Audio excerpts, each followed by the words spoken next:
सोचो, एक 16 साल की लड़की एक नॉर्मल जिंदगी गुजार रही थी। वो स्कूल जाती, दोस्तों के साथ हंसती और अपने सपने सजाती।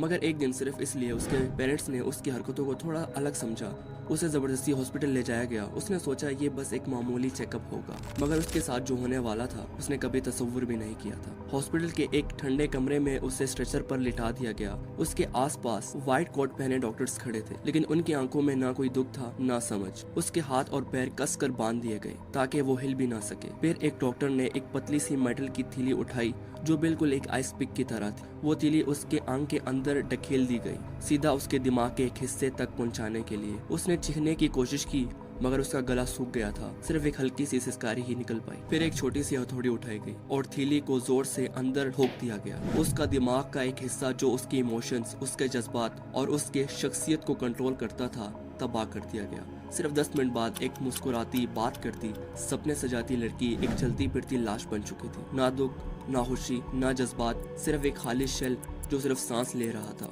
ये हॉरर मूवी नहीं, ये असल तारीख का एक खौफनाक सच है। इसे कहते हैं लबोटमी।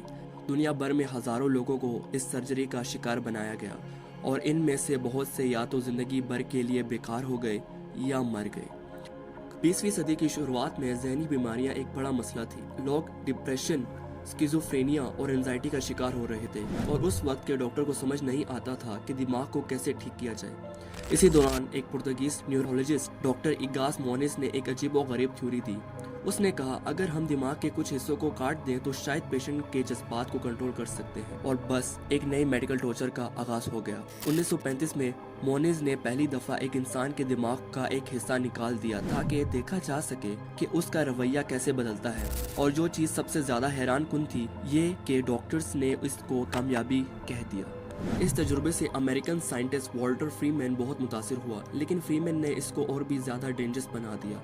उसने लबोटमी का एक नया तरीका दरियाफ्त किया जिसे ट्रांसऑर्बिटल लबोटमी कहा गया। इस तरीके में कोई ऑपरेशन थिएटर की जरूरत नहीं थी। फ्रीमैन बस एक शार्प आइस पिक लेता और उसे आंख के अंदर डालकर दिमाग का एक हिस्सा काट देता। आप सोच भी नहीं सकते ये कितना पेनफुल होता होगा। किसी को बेहोश भी नहीं किया जाता, बस एक हथौड़ा लिया जाता और आंख के अंदर से आइस पिक घुसा दिया जाता। सिर्फ 10 मिनट में एक इंसान का पूरा दिमाग तबाह कर दिया जाता था। लेकिन फ्रीमैन सिर्फ यही नहीं रुका, उसने ये प्रोसीजर हर किसी पर अप्लाई करना शुरू कर दिया, चाहे पेशेंट नॉर्मल हो या सिर्फ छोटी सी डिप्रेशन या गुस्से का मसला हो। लबोटमी का शिकार होने वालों में सबसे हार्ट ब्रेकिंग कहानी रोजमेरी कैनेडी की थी, अमेरिका का मशहूर कैनेडी खानदान की बेटी। रोजमेरी एक खुश मिजाज और जिंदा दिल लड़की थी, मगर उसका मसला था वो थोड़ी सी घबराहट और एंजाइटी का शिकार थी। आज के दौर में ये एक आम बात होती है जो काउंसलिंग और थेरेपी से ठीक हो सकती है, मगर उसके वालिद जोसेफ कैनेडी ने इसको एक मेंटल डिसऑर्डर समझकर लबोटमी का फैसला कर दिया। जब सर्जरी खत्म हुई तो एक चुलबुली लड़की जो पहले हंसता बोलता करती थी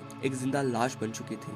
एक सर्जरी ने उसे पूरी तरह मसरूफ जिंदगी से निकाल कर एक अंधेरी कमरे में डाल दिया। जब ये ट्रीटमेंट पॉपुलर हुआ तो हजारों पेशेंट्स पर बिना सोचे समझे लबोटमी की गई। फ्रीमैन ने पर्सनली 4000 से ज्यादा लोगों पर आइस पिक लबोटमी की। बहुत से लोग हमेशा के लिए पैरालिसिस का शिकार हो गए, कई अपनी याददाश्त खो बैठे, बहुत से लोगों की शख्सियत और सोचने समझने की सलाहियत तबाह हो गई, कई ने तो सुसाइड कर लिया क्योंकि वो एक जिंदा लाश बन चुके थे। 1950 और 1960 तक डॉक्टर को समझ आने लगा कि लबोटमी एक बारबैरिक और गलत तरीका है। इस वक्त तक नई मेडिसिन और थेरेपीज आ चुकी थी जो जहनी बीमारियों को बेहतर इलाज दे सकती थी। धीरे धीरे लबोटमी को दुनिया भर के डॉक्टर्स ने रिजेक्ट कर दिया।